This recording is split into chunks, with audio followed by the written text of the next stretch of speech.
Welcome to the Lisa Mitchell Show, the show where I help women crack the code in business and in life. And I can only do that because of the expertise and the generous time that my amazing expert guests are willing to give to share their experience as well. And today, guys, this is my favorite. I'm not gonna lie, I love all my guests, but today is a gold star day for me for sure. It earned me some major points with my daughter, who is maybe this person's biggest fangirl ever. So I am thrilled to welcome the one, the only, the amazing, who needs no introduction, Miss Nicole Arbour. Oh, thank you for that. How are you? I'm awesome. Thanks so much for being on. And Nicole, really, I feel like David Letterman, I should steal a show name because you need no introduction. Let's be honest. Thanks. You are a social media influence and expert, a comedian, a recording artist, a motivator with over 600 million views, and whose videos have over 600 million views. And you have, Miss Thing, an honorary star on the Hollywood Walk of Fame. What is up with that? That was so cool. I got a call randomly last year, I believe it was, saying, hey, you know, we've nominated you for this Critics' Choice, President's Choice Award thing. Come on out. I didn't realize what a big deal it was. Rolled up with my sister in a Biggie Smalls t-shirt, and I was receiving an honorary Hollywood Walk of Fame star for special achievement in social media. Don't you love when stuff just ends up way cooler than you even anticipate? Oh my gosh, it was so cool. Well, congratulations. You are doing big things. You are doing all of the things. And I love that you show up in your rooms in a way that is charismatic, in a way that's magnetic, and in a way that really has impact. Like the legacy that you're building is incredible, and you do it with such humor and grace and vulnerability. I love watching the ride. So thank you for allowing us to come along. Oh, thank you so much. That's really nice to hear.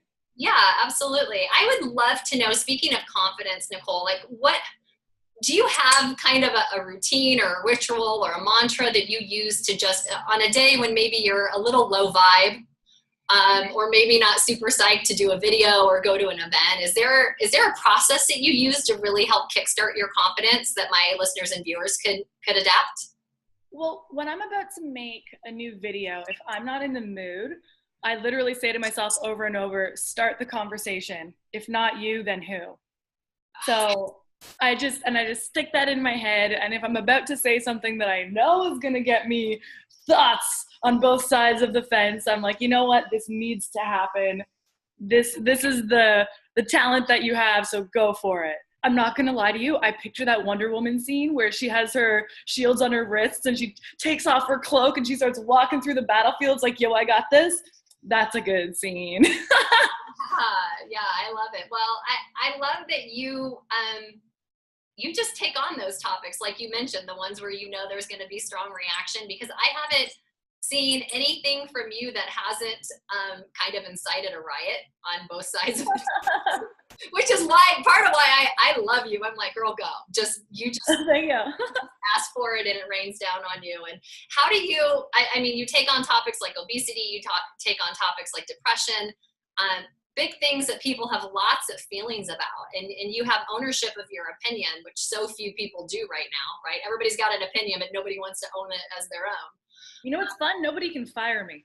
Like if somebody's mad at me from a video that I do, like I get nasty comments and somebody calls me a midget, which is hilarious because I'm like a giant. I'm like 5'9". But you get called on The View. Yeah. To defend your videos. Like how do you get ready for that conversation? That was such an interesting, that one in particular was just such an interesting experience because they lied about why I was coming on the show to get me there.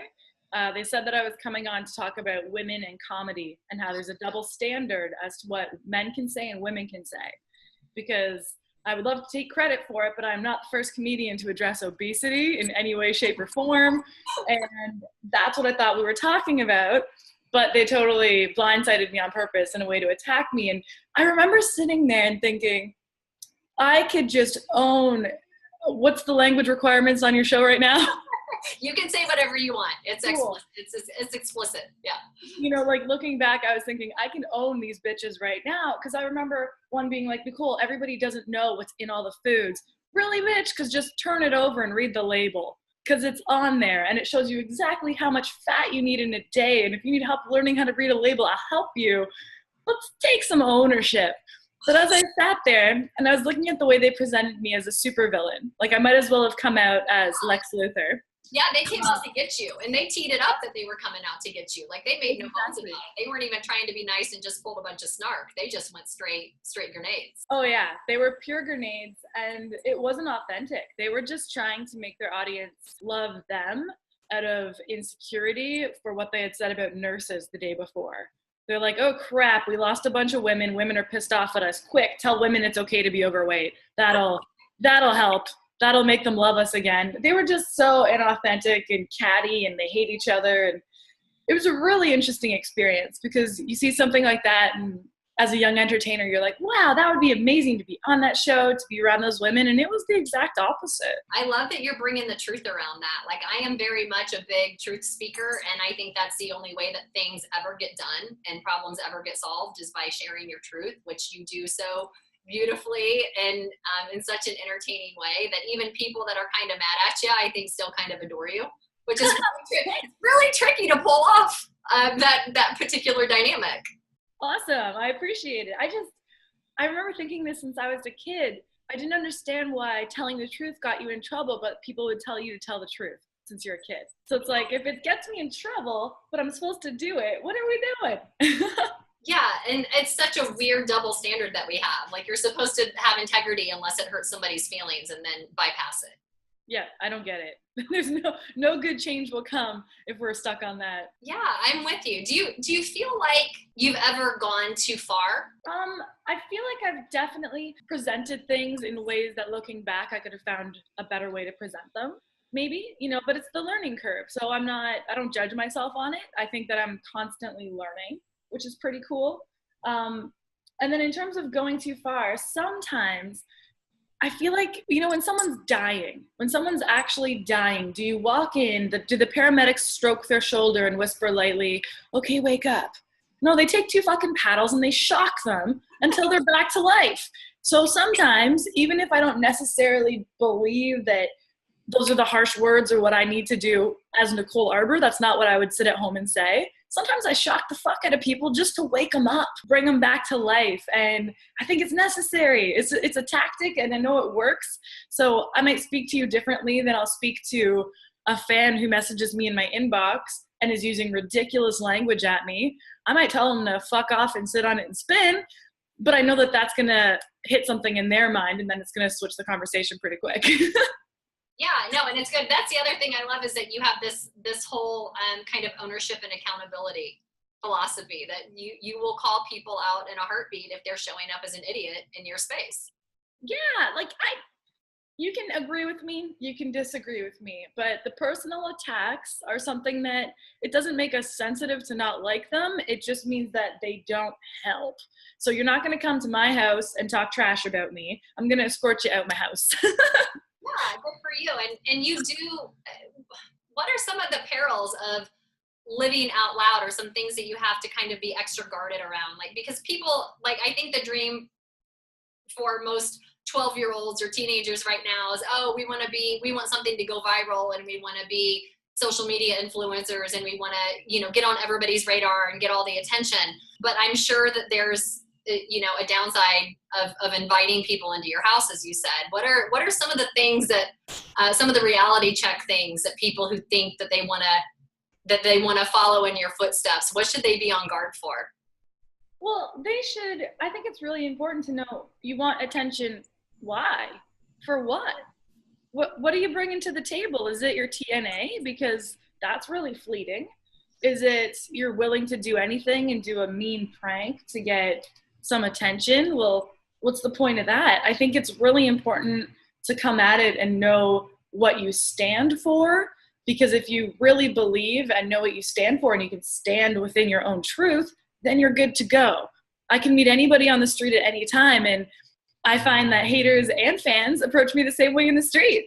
everybody's really nice, to be honest. It's like I have friends around the world I haven't met, but they might say, hey, I absolutely love you. I didn't like that video so much, but I loved it. But I think that when people are coming with absolute nonsense in order to get famous, you're going down a slippery slope, because then you're just obsessed with likes and views. And I know a lot of people like that, and it's a really, really sad way to live. They live like addicts, really. Yeah, so you're in this fray, right? Like, I think your approach is different from a lot of people that maybe you get lumped in with in this space. Like, what do you think of like the Logan Paul? You know, what do you think of people that work on shock value too, but it's not necessarily to raise awareness. It's just to get eyeballs and get engagement and likes. And what do you think of strategies that some of the other influencers are using to kind of stay on the map? I feel like there's definitely, when I was a kid, I would watch shows that were geared at being a kid. And sometimes that was slapstick, stupid comedy, and I would laugh my ass off. You know what I mean? So to me, that's what Logan Paul was, but he's crossed the line in a couple things. And I think he really needs to figure out who his fan base is and what is appropriate for them within what he wants to be doing and making.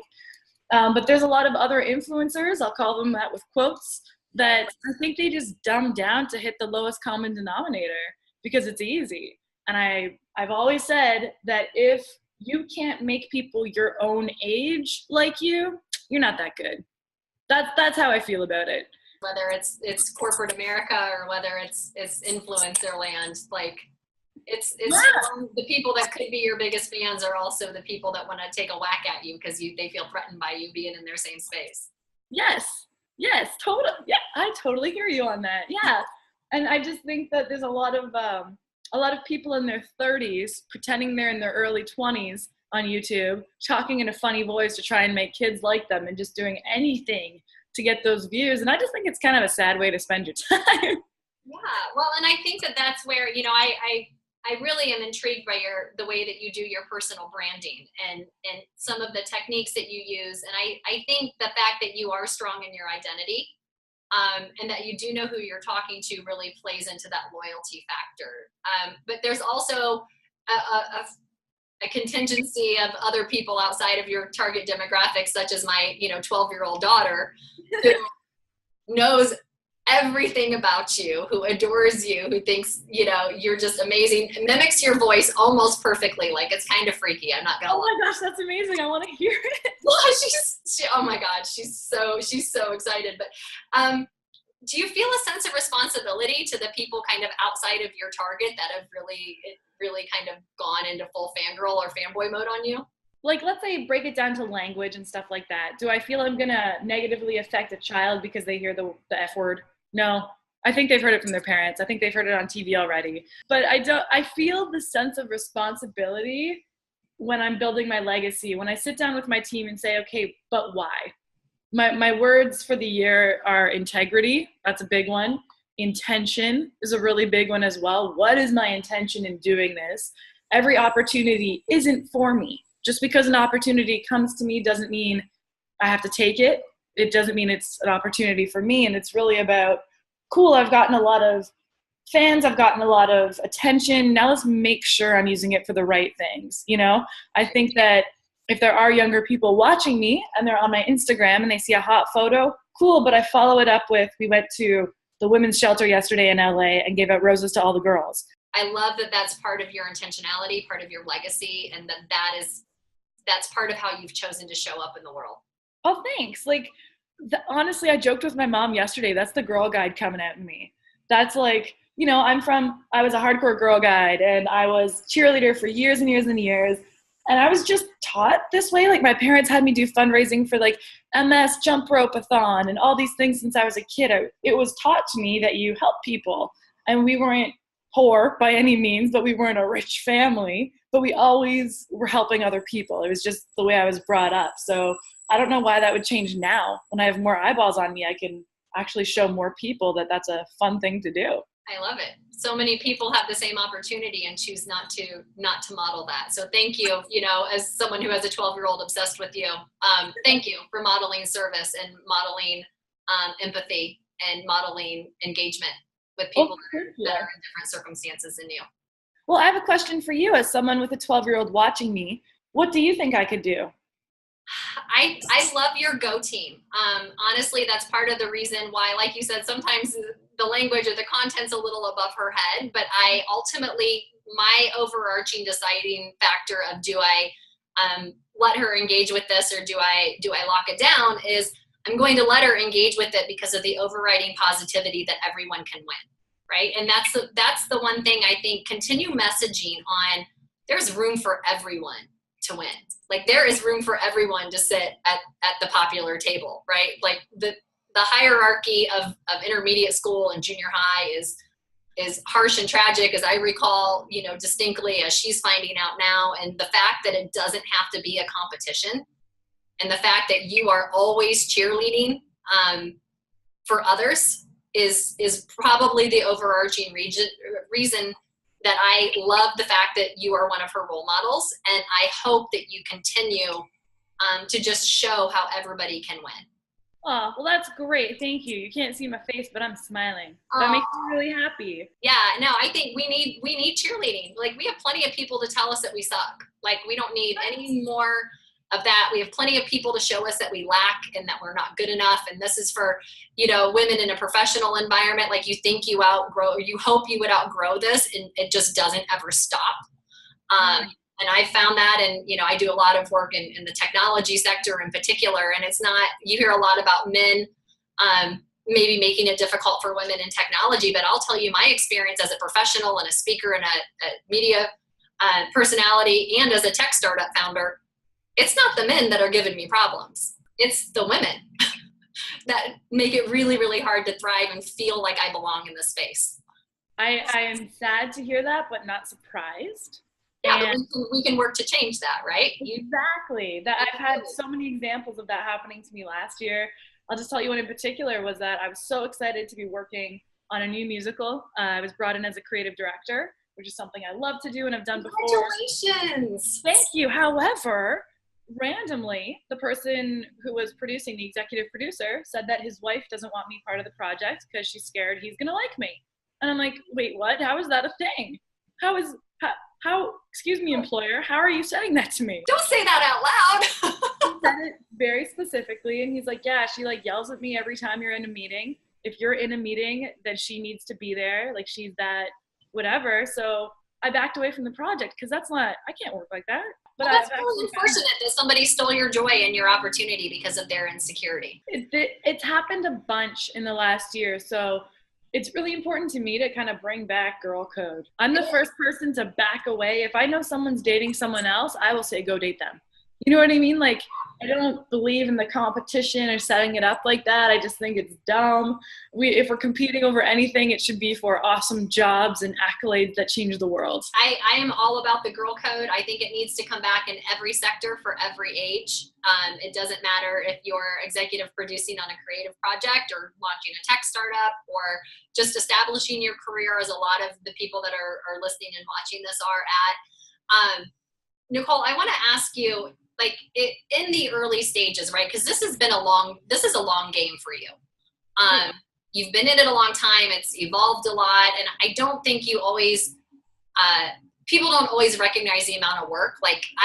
Just even from following you on Instagram stories, you work more than anyone I have ever witnessed. That makes me happy. Yeah. The work ethic, and you have a lot of fun and that stuff too, but I know as somebody who only, it takes a lot even just logistically to get from one project to another. And people expect you to show up a certain way in their space, right? No matter what else is going on at home or in life or how you're feeling physically. I know you've been an advocate for people that are dealing with chronic pain and have had that challenge yourself.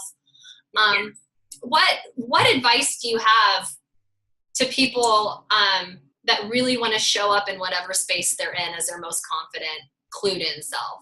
Is there things that you've done, practices that you've adopted that have really helped you, no matter who's on the other side of your face or what you feel about them, that you can just thrive? I'm so excited to present this point. Okay. Here's a game that I play, and it works so well. And I like to look at everything as games, maybe because I'm immature, maybe because I just like having fun. I don't care what room I'm in, I speak to everyone the same way. I'm going to talk to the guy holding the door open at the fancy hotel I have my meeting at, in the same way I'm speaking to the CEO of whatever company. And when you're consistent and when you show up as yourself and you don't change the versions of yourself, you know, we all like put on a different outfit and whatever, depending on where we are. But when you're always yourself, it's really easy to show up. You're not putting on a mask. You're just doing it. And this is a lesson that I've had to learn. It just makes it so much easier to just always be like that. Be consistent. And it takes a level of bravery, especially with, you know, people judging you all the time online or in your real life. But it just feels better. And I feel more confident the more I just show up as myself everywhere. I love that. It's like the whole work uniform for Steve Jobs, right? Throw on your black turtleneck and go build some awesome shit. Like, well, don't be complicated. I love those photos of, you know, the millionaires and billionaires standing around and not one of them's wearing Prada or Gucci or anything. Yeah. I rolled into an event the other day with a hoodie on and my kicks. I love Nike Cortez. They're my favorite. And I feel good like that. So that's how I'm showing up. Yeah, and I love it. And I think people maybe wonder if, oh, you know, is she really like this all the time? Or is that a character, like her public persona? What do you say to that when somebody questions your authenticity? It's really silly to question my authenticity, but we also have to be intelligent adults. When you see your favorite comedian on stage doing stand-up, do you think they speak like that all of the time? No, it'd be annoying to everybody. But, you know, like one is a constructed performance and one is the human being, just like Jennifer Lawrence isn't actually in the Hunger Games. You know, like it's always me unless I'm playing a character, but definitely in my videos, it's a hyped up version of myself. I'm not going to talk like that to a romantic partner. You know what I mean? Like that's a totally different thing. When I'm with I still do rants. All my friends know I'm a ranter, but yeah, I'm not like that all of the time, but it's definitely a lot of me. But I don't think it's inauthentic. I think it's just, you can't be at level 10 all the time. You'll be exhausted. Well, right. And I think there's that public self versus home self. You know, a lot of people kind of live in that friction, or they feel like there's something wrong if they maybe are stronger in leadership at home than they are in work, or maybe feel more charismatic at home than they are at work. It's like, no, that's called self-protection. Like, that's called adaptability. That's true. That's true. And, you know, I've only in the last year really started to appreciate people who really thrive at home. I didn't really get the whole plight of the moms for a long time. And I was like, wait, what are you doing? You're not reaching your goals. You're not like, you're just stopping and making humans. And I'm like, oh, that's a job. that is a full-time, you're a cook, you're a cleaner, you're a teacher, you're everything. You're a custodian. I'm just starting to understand that now. And if someone thrives at home and with building a family unit, that's awesome. That's their superpower. Everyone has different superpowers. And I think when we really be more of who we are within our superpowers, the whole world is better. Yeah, I love that. And I think it's really like the more we can extend grace to each other, regardless of what our day-to-day and our circumstances look like, just the more empathetic we can be, and the happier freaking people will be. You know, they won't always feel like they're trapped in this comparison trap of better than or less than. Yes. Which is another thing I know you celebrate, kind of just being happy in your space and being intentional about how you're going to experience that space, no matter what it looks like, whether you're at the bottom of the barrel or whether you're, you know, getting an honorary star on the Walk of Fame. Hey, yeah, you got to be happy where you are.